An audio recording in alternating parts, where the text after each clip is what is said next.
Are you running a web development agency or a marketing agency, or maybe you're just freelancing? And have you ever been scared of what a client might do? In this video, I'll share some of my best practices on how to avoid client issues and resolve them if they do arise. It's a weekly occurrence with one of our agencies that a client gets upset and threatens some kind of action somewhere, be it on a platform, via a payment provider, like with a chargeback or something else. So since this happens in BMI or agency owner community, I'm sure it happens outside as well. So keep watching if you want concrete, actionable steps on how to solve this issue. Before we start, click the subscribe button and keep getting updates on this topic and other agency growth topics. First, let's talk about prevention. When the service has been delivered as described and as promised, because obviously if it wasn't, then you have a whole different set of problems. Almost all issues like clients being unhappy or trying to take action like chargebacks happen because of miscommunication.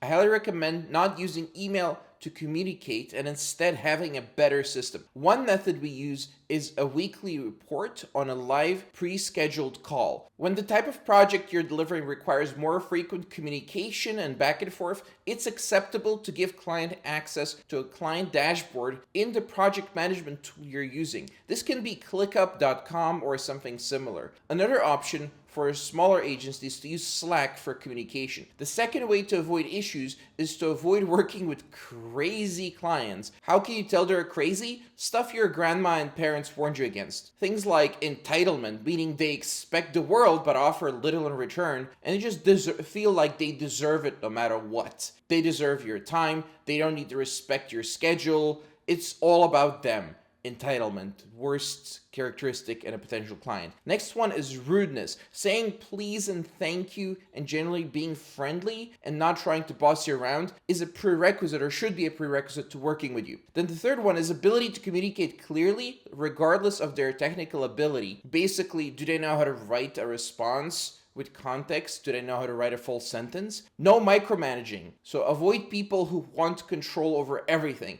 They should be paying you instead to handle things. That should be the reason they're paying you, not because they want to boss you around. The next one is they aren't complaining about other service providers or really anyone. If they complain about those, they'll complain about you next. You're going to be the next bad guy that they complain about to others. And finally, avoid people who talk about politics. Any type of politics, I don't care if it's left, right, up or down, whatever it is, any type of politics. This part should be self-explanatory. The third way to avoid issues is to have a solid contract that states no refunds, limits liability, and protects both you and the client. This isn't legal advice, by the way. I can't really give that to you, so you need to talk to a lawyer for that.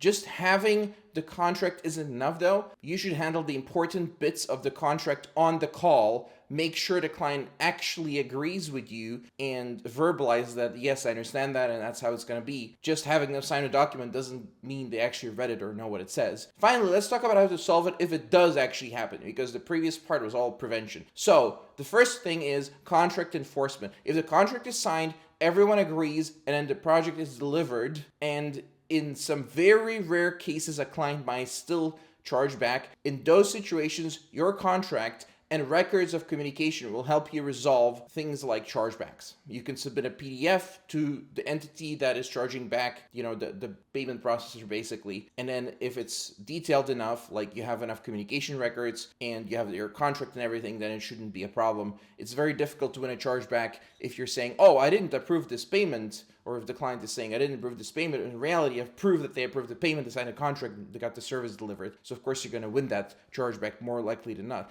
Likewise, the client is protected by the contract from you running away with the money. So it's not like a way to scam people. If you do that, please don't watch this video. Before talking about contracts though, you should call the client and not overreact and read and implement the lessons from the book Crucial Conversations. The book is the best guide on how to resolve conflicts like this, and you're more likely to resolve it by calling the client and resolving it on a live call, which is going to be a crucial conversation, a difficult conversation, but still you have to be able to do this. You have to learn how to do this. There's pretty simple steps. I'm not going to give you the whole book in this video. You can just go and read the short book and then you'll know what I know. So that's pretty much it. Next up, watch a video. It's in the description in the comments below this video. That is a guide on how to get started with lead generation, sales, and everything else you need to grow your agency.